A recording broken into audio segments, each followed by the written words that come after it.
Sevgili Motobox dostları, herkese merhaba. Bugün sizlere Lambrеттa'nın yeni amiral gemisi G350'den bahsetmek istiyorum. Bunu bir süredir tanıtmak istiyorduk fakat açıkçası hem bilgileri derlemek, çok yeni bir motor ve kendi tecrübelerimizi de katmak için bekledik biraz. Hem de kullanıcı deneyimlerini de bu arada dinledik. Bu arada bugün tanıtacağım motor çok sevdiğimiz motosiklet tutkunu bir dostumuz Orhan Bey'in. Trek Türk'ün yöneticisi Orhan Bey'in motoru, Orhan Şahin'in. Sağ olsun, onun üzerinde tanıtacağız şimdi. Kendisi ta EICMA fuarından beri 2022'de çok güzel fotoğraflarıyla heyecanla bize oradan mesajlar atmıştı. Çok güzel motorlar geliyor. İlk geleni alacağım diye, nitekim ilk geleni de aldı zaten. Çok keyifle de kullanıyor. Şu anda 1000 kilometrede. Hem onun deneyimleri hem bizim diğer G350'leri kullanmaktan ve burada yakinen kullanıcı deneyimlerinden edindiğimiz bilgileri de bir derledik. Çok özel bir motor anlatacağım. Bu Lambretta G350, 350 olarak geçiyor ama 330 cc'lik bir bloğu var. Şimdi Lambretta bizde şimdiye kadar hep 50 cc, 125 cc ve 200'lük V olanlar vardı. Lambretta V200 diye geçiyordu. Şimdi bu 2023'ün yazında ki 3-4 ayda bekledik, biraz da gecikti. Hem X300 hem G350 ile gerçekten çok şık. Yani kelimenin tam anlamıyla retro kelimesinin tam karşılığı yenilenmiş bir retro dizaynla karşımıza çıktılar. Hem X300 hem G350. O kadar çok fazla özelliği var ki biraz böyle ayrıntılı bir şekilde anlatmak istiyorum. Bizim yani Motobox'a özel deneyimle ya da bizim kendi yöntemlerimizle anlatmak istiyorum. Ben şahsen çok beğendim. Bir retro olarak neden beğendim? Proporsiyonları aslında standart 125-150 cc'ye göre normalde 1 metre 90 santimler civarındadır. 95 santimler civarındadır boy. Burada 2 metre. Yine 2 metrenin altında 1.98 ya da 1.99 boyunda. Fakat standarda göre bir 10 santim genişliği var. Zaten bunu ayak koyduğunuz yerden de görüyorsunuz. Yani proporsiyon olarak çok büyük değil ama 5-6 santim bir uzunluk. İki teker arasında yine yaklaşık 5-6 santimetre civarında wheelbase, yani dingil mesafesi, her iki tekerin merkezi arasındaki fark. Çok güzel bir yol tutuş sağlıyor zaten. Ama ondan önce yani bir kez o proporsiyon olarak yani bir bütünlük var. Baktığınızda yani 1950'lerden bu yana sürdürdüğü dizaynı, artık gelenekselleşmiş çünkü 70 yıla yakındır üretilen bir dizaynı yeniden yorumlamışlar. Fakat açıkçası Innocenti ailesi, yani bu Lambretta'nın kurucusu olan, yıllarca bu işi yapmış olan aile adeta pazara bir yeniden dönüş ve damgasını vurarak nasıl dönüleceğini de göstermiş. O kadar güzel detaylar var ki bir kez yani birçok şey var, hani neresinden başlanacağını da bilemiyorum açıkçası ama şuradan başlayayım isterseniz. Bir kez dokunduğunuzda, baktığınızda gerçekten kaliteli karbon alışımlı bir saç var ve güçlü. Bu arada bunu iç tarafta da biraz sonra açacağım seride de göreceksiniz. 3 ayrı katman var. Yani her yeriyle, tümüyle baktığınızda bu saç doku devam ediyor. O nedenle de burulma katsayısı, yani bu robustness dediğimiz şey, burulması çok düşük. O nedenle de çok güzel yol tutuyor. Birinci şey, yani dediğim gibi hem proporsiyonlara çok sadık kalınarak büyütülmüş bir bütünlük hep korunmuş. Bununla beraber çok güçlü bir şasi, çok güçlü bir gövde kaplaması. Önde non-flex gördüğünüz gibi bir gaga dönmüyor. Gaga sabit. Non-flex. Bu arada bütün detaylar alüminyum, hem önde hem arkada. Fakat bunların hepsiyle beraber aslında anlatmak istediğim, tabii biraz sonra geçeceğiz özellikle süspansiyon sistemine, ama burada biraz zaman geçirip şunu göstermek istiyorum. Normalde Lambretta V200'de standart bir sele vardır ama burada oldukça geniş bir sele var. Yani üzerine ben oturduğumda, bu arada direksiyon da adeta bir enduro gidonu gibi. Çok rahat oturuluyor. Ayak koyma yerleri de çok rahat ve buraya çok geniş başka bir şey de taşımak falan istiyorsanız. Gerçi bu bir şey taşınacak bir scooter da değil yani. Gerçekten klasik garajınızda olmasını isteyeceğiniz gerçek bir retro. Hem sürücü için hem de arka tarafta oturan yolcu için de gördüğünüz gibi hem ayaklarını çok rahatlıkla basabileceği basamakları ve gizlenmiş çok şık bir İtalyan tabii şıklığı olacak. Tamamen selenin altına gizlenmiş tutamaçlarıyla rahatlıkla oturabildiğiniz, arka tarafta rahat ettiğiniz bir çanta kullanıyorsanız tercih edilmiyor. Gerçi yeri var arka tarafta ve çantada koyabileceğiniz demiri de var. Ama arkadaki kişinin çok rahat edeceği, iki kişiyle çok rahat seyahat edebileceğiniz bir scooter. Zaten gücü çok yüksek. Benim dikkatimi çeken şuydu bindiğimde, yani o kadar adeta uçan halı üzerinde gider gibi gidiyorsunuz ki, yani 12 inç Önde 120'lik, arkada da 130'luk bir Angel'lar var. Pirelli Angel scooter lastikleriyle geliyor. Çok yumuşak lastik. Süspansiyon setup'ı da yumuşak. Her iki tarafta da çift çatal olduğu için, bu arada bayağı uğraşılmış ve kaliteli bir komponent. Çok güzel yol tutuyor. Yani 12 inç bir makineden beklenmeyecek bir dengeye sahip. Neden? Hem enduro gidonuyla hem çift amortisörüyle her iki tarafta. Arka tarafta da yarı horizontal, yine çok güzel kendilerinin patentli bir askı sistemi var.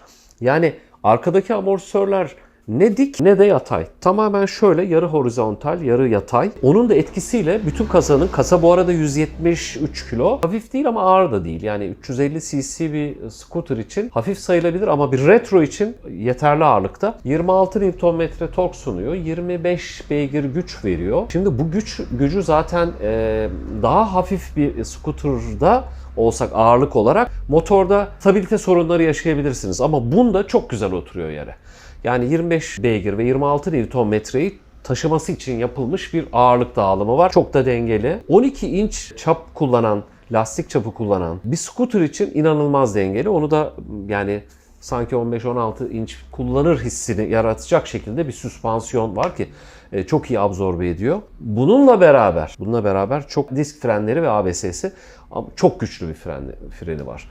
Yani herhangi bir dalma ya da önün daha fazla dalması, arkanın yukarıya kalkması, işte bu arkadaki yarı yatay amortisörlerden kaynaklanan şekilde tamamen stabil bir şekilde her ikisi de frene bastığınızda birlikte aşağı doğru eğiliyor. Sizde hiçbir dengesizlik yaratmadan yani çok güzel yap. Yani adeta Innocente ailesi kendi geleneklerini koruyarak bu iş nasıl yapılır bir kez daha yeni baştan başlayalım demişler ve yapmışlar. Bütün detaylarda görüyorsunuz finishing. Onun için mutlaka showroom'a gelin ve yakından bakın. İnce detaylar, milimetrik bir şekilde birleşmeler, kullanılan krom parçalar, yani bunu hem komponentlerin tümünde alüminyum ve kromlar hem egzoz üzerinde görebiliyorsunuz. Bu arada bütün bu retro tasarımın içerisinde tabii ki böyle modern bir dijital ekran var. TFT. Böyle dikey yaklaşık 4 inçlik bir TFT ekran var. Çok şık. Yani akünün gücünden yakıt tüketiminize, bir tek anlık yakıt tüketimini görmüyorsunuz. Onun dışında her şeyi dijital olarak izleyebildiğiniz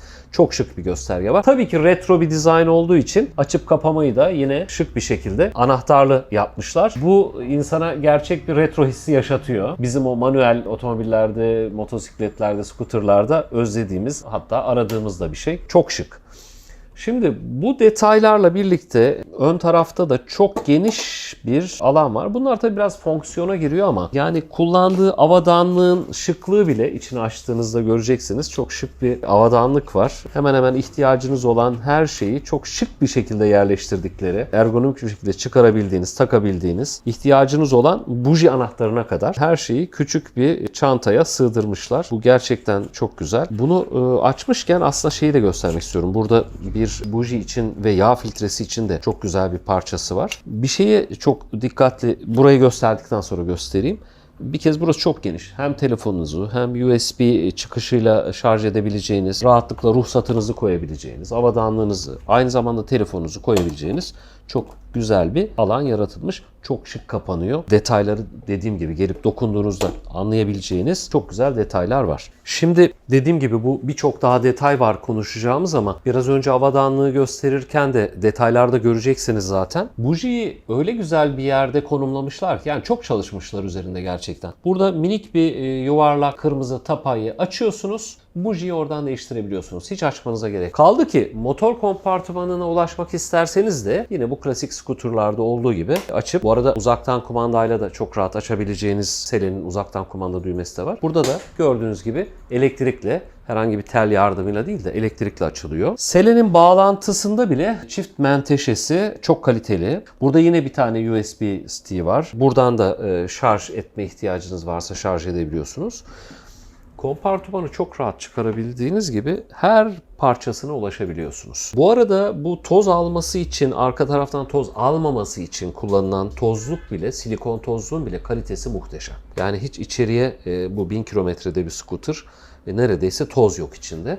Bu arada açmışken motor, dediğim gibi 25 beygir 26 Nm tork sunuyor. Kalbinde, motorun kalbinde, yani bloktaki piston İtalyanların meşhur Assowerke imalatı. Bunu çok soruyorlar. Uzak Doğu tasarımı mı, oradan mı üretildi diye. Uzak Doğu'da da tabii ki çok gayet performanslı motorlar yapılıyor ama bu İtalyanların el işçiliğinin bayağı öne çıktığı Assowerke, ki yarış motorlarına piston yapan firmalardan bir tanesi. Çok özel bir Kuzey İtalya firması. Assowerke imalatı bir blok var. Bundan hiçbir yerde hemen hemen söz edildiğini görmedim. Aslında çok önemli bir detay. Birçok parçaya yine Innocenti ailesi ve KSR Grup üreticisi olan Avusturyalı grup birçok detaya çok dikkat etmişler ve bütün komponentlerde hemen hemen en iyi parçaları kullanmışlar. Zaten fren tertibatında, engine management'ta, yönetim sisteminde, beyinde hep Robert Bosch markası tercih edilmiş. Fren tertibatının kalitesini, beyni gördüğünüz zaman Bosch'un en üst versiyonlarını göreceksiniz. Burada benzin deponuz yine birçok retroda klasik olduğu üzere, alışıldığı üzere arka tarafta 9,5 litre bir deposu var. Ortalama kullanımlarda baktığınız zaman, ondan önce tabii dediğim gibi biraz önce hani göstermiştim tutamaklar. Burada çok şık Lambretta yazısını da görüyorsunuz. Bu arada yarım kaskı rahatlıkla koyabiliyorsunuz. Yarım kask alıyor. Yanına da eldiveninizi, küçük bir yağmurluğunuzu koyabilirsiniz.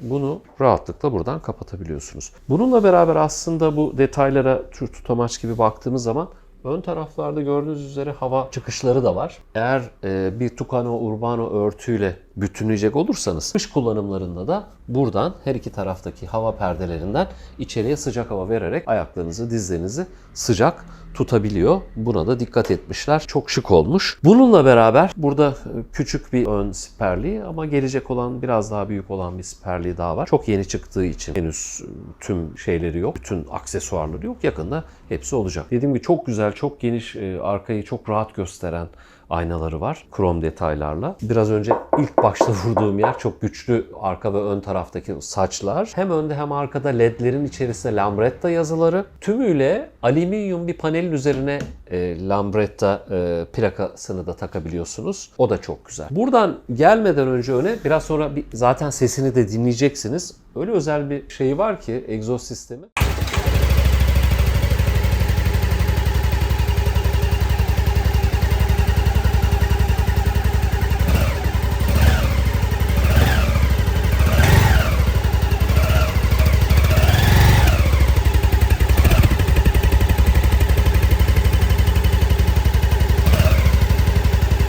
Birkaç kez söylediğimizde ya abartıyorsunuz demişlerdi ama dinleyenlerin hepsi, kullananlar zaten biliyor, dinleyenlerin hepsi de hak veriyor.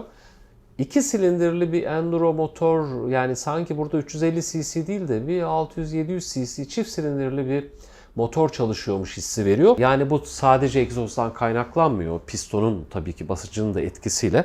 Tüm yani sistem çok güzel bir ses veriyor. Gür, o torku hissettirir. Ya ne kadar böyle hani hoş bir sound, böyle dinlemek istiyorsunuz diyorsunuz. O nedenle sesi gerçekten karakteristik. Şimdi gelelim en önemli, yani beni adeta hayran bırakan sistemine. Amortisörler. Şöyle çevirirsek burada görüyorsunuz. Çift kollu, üzerinde çok uzun süre çalışılmış gerçekten yüksek bir mesafeli, gerçekten halı üstünde gitmenizi sağlar. Hem sağda hem solda. Çünkü bu güçlere geldiğinizde genelde rakibi olan markalarda tek amortisör kullanılabiliyor. Bunda her iki tarafta da hem kollar hem amortisörler çok güzel şekilde çalışıyor. Bunu bir yerinden indirip size, bu arada dediğim gibi hiç hafif de değil yani ama ağır da değil. 173 kilo. Gördüğünüz gibi frenleri basıp ön tarafına, yani bu süspansiyonu hissettiriyor size. Hem ağırlığını hem süspansiyonunu, öndeki çalışma biçimini biraz fark ettirebiliyordu. Dur diye düşünüyorum ama tabii ki en önemlisi gelip burada bizzat birebir üzerinde sizlerle beraber göstermemiz lazım, anlatmamız. Sizin kendinizin dokunarak hissetmesi lazım. Bu arada hem yan ayağın dizaynı, yani koyduğunuzda, hem şık bir şekilde kullanılan alüminyum materyalleri. Aynı şey orta ayak için de geçerli. O kadar şık yapılmış ki ve o kadar rahat bir şekilde kaldırabiliyorsunuz ki Hiç çaba harcamanıza gerek kalmıyor. Tam böyle ortalamışlar. Dediğim gibi hem önde hem arkada LED gerçekten güzel aydınlatmalarıyla. Biz çok beğendik. Aydınlatmaların içerisindeki Lambretta yazılarıyla. Birçok detayda çalışılmış. Lambretta G350 Special. Yani garajımda böyle bir scooter olsun. Arada bir kullanmak istiyorum. Böyle bir bu sesi dinlemek istiyorum. Bu gücü fark etmek istiyorum. Gerektiğinde de ya böyle günübirlik geziler de yapabilirim ben. Rahatlıkla 120-130 km hızların üzerine ki 145 km, 150 km hızlara kadar rahat çıkıyor. Yokuş aşağı 150'nin üzerine de çıktığı söyleniyor. Biz kendimiz denemedik ama 140 kilometrelere çok rahat çıkıyor. Genelde 12 inç lastik olduğu zaman 120 km hızların üzerinde artık motosikletteki stabilite kaybolur. Yani onu hissedersiniz ve çıkmak istemezsiniz. Fakat burada güvenli bir şekilde ve sürekli devamlı 130-140 km hızlarla seyredebiliyorsunuz ve aynı zamanda şerit değiştirmeleri de çok güvenli bir şekilde 12 inç olmasına rağmen yapabiliyorsunuz. Burada süspansiyonun çok büyük, yine söylüyorum, etkisi var. Yani bunu bir hissetmek, denemek lazım. Lambretta gerçekten çok iyi bir iş çıkarmış G350 ile. Yakından görün, sesini dinleyin, üzerine oturun. Sizleri Motobox'a bekliyoruz. YouTube kanalımıza üye olmayı unutmayın. Sizler için gerçekten tüm kaynaklardan hem kendi deneyimlerimizi buna ekliyoruz. Tabii ki yıllardır bu konunun içerisindeyiz ama inanın biz hem Avrupa'daki kaynaklardan hem Uzak Doğu'daki kaynaklardan hemen hemen olası bütün kaynaklardan yorumları inceliyoruz. Araştırmalarına bakıyoruz, tanımlamalara bakıyoruz, bilgileri toparlıyoruz, tanıtımlarını izliyoruz. Hem burada hem yurdumuzda olan tanıtımlara. Sonra kendimiz de fikrimizi oluşturduktan sonra sizlere tanıtıyoruz. O nedenle YouTube kanalımıza da abone olmayı unutmayın. Diğer tanıtacağımız modellerde de yine bu hassasiyeti göstereceğiz. Her zaman bir kahveye, Motobox'a bekliyoruz. Lambretta G350 ve diğer tüm modellerimiz için.